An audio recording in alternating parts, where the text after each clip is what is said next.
Assalamualaikum warahmatullahi wabarakatuh.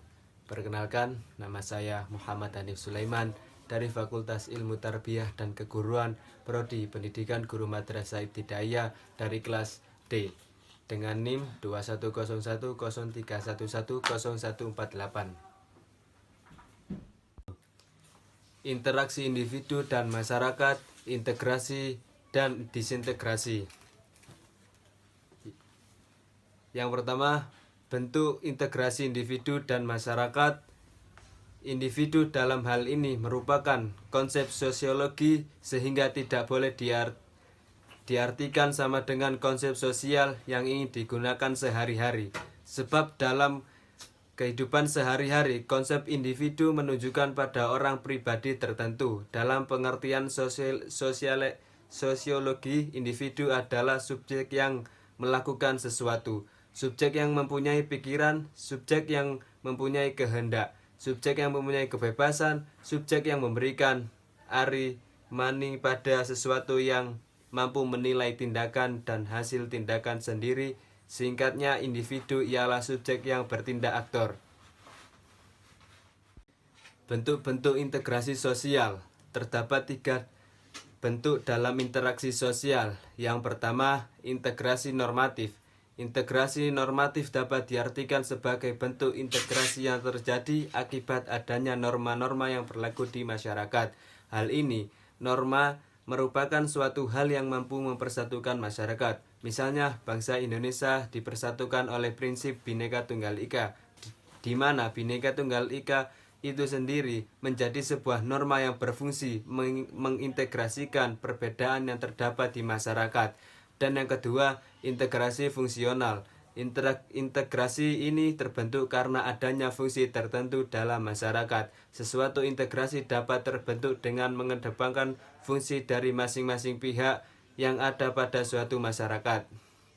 Yang ketiga, integrasi kohersif. Itu terbentuk berdasarkan kekuasaan yang memiliki penguasa. Hal ini penguasa menerapkan cara-cara kohersif atau kekerasan. Dan selanjutnya, pengertian disintegrasi sosial. Disintegrasi sosial adalah suatu proses terpecahnya sebuah kelompok sosial yang menjadi beberapa satuan sosial yang terpisah satu sama lain. Disintegrasi sosial ini terjadi akibat konflik masyarakat, di mana jika tidak ditangani, ini akan mengganggu stabilitas nasional atau suatu negara. Kemunculan konflik tersebut disebabkan oleh perbedaan etnis, bahasa, agama, bahkan ideologi yang tidak dikelola dengan baik. Akar-akar konflik disintegrasi merupakan salah satu yang terlihat dari institusi manusia yang mempertahankan dirinya sendiri. Seperti contoh, sikap agresi tersebut dibutuhkan pada beberapa faktor penyebab. Faktor penyebabnya yaitu teori insting. Agresi ini berasal dari sebuah dorongan biologis manusia untuk bertindak, melakukan perusakan dan perselisihan sehingga menimbulkan pertentangan. Argumen ini cukup dipercaya oleh beberapa orang awam sekalipun. Yang kedua, teori dorongan. Agresi ini disebabkan kendala-kendala eksternal seperti frustasi, kehilangan kepercayaan diri, atau malu yang membuat orang mempunyai motif kuat untuk melakukan tindakan menyakiti orang lain. Dan yang ketiga, teori non-asosiasi kognitif.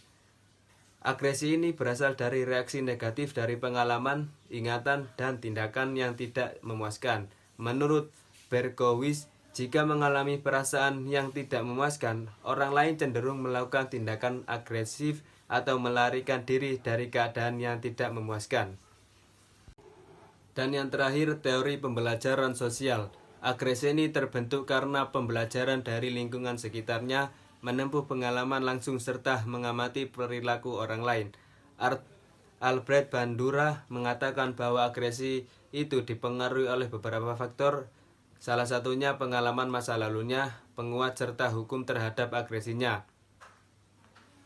Yang selanjutnya saya akan menjelaskan proses terjadinya integrasi dan disintegrasi sosial. Proses integrasi ini dapat dilihat dari beberapa proses berikut. Yang pertama, akulturasi, yaitu proses sosial yang terjadi karena adanya budaya asing yang mulai masuk dan menguasai budaya lokal asli Indonesia dan dihadapkan pada kebudayaan asing yang berbeda. Proses itu akan berjalan sampai unsur kebudayaan asing itu diterima oleh masyarakat dan diolah ke dalam kebudayaan sendiri. Namun pada umumnya akulturasi berjalan tanpa menghilangkan ciri khas budaya itu sendiri. Jenis-jenis disintegrasi. Yang pertama, disintegrasi vertikal. Untuk disintegrasi vertikal ini terjadi dalam sebuah strata atau tingkatan yang berbeda, yang salah satu tinggi dibandingkan yang lain. Misalnya sebuah disintegrasi yang terjadi antara anak-anak dengan orang tua maupun antara suami dengan istri. Sudah tentu dalam hal ini strata atau tingkatan orang tua lebih tinggi dibandingkan dengan anak. Selain itu, disintegrasi vertikal juga bisa dibentuk disebabkan oleh kebijakan-kebijakan yang dibuat oleh pemerintah yang dinilai tidak ahli terhadap rakyatnya. Yang kedua, disintegrasi horizontal.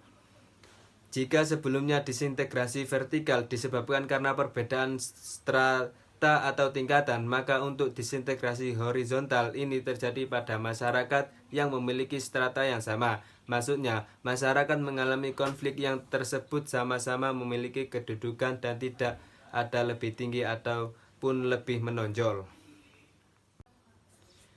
Yang terakhir, solusi dan pencegahan terhadap integrasi. Setiap masyarakat akan selalu mengalami perubahan yang disebabkan karena manusia merupakan makhluk yang tidak puas dengan apa yang telah dicapai, sehingga manusia akan mencari suatu baru dan berusaha mengubah keadaan yang lebih baik. Terjadinya perubahan pada lembaga kemasyarakatan dapat menyebabkan memudarnya nilai dan norma dalam masyarakat yang memicu ketidakseimbangan atau ketidakserasian unsur di masyarakat sehingga terjadi disintegrasi.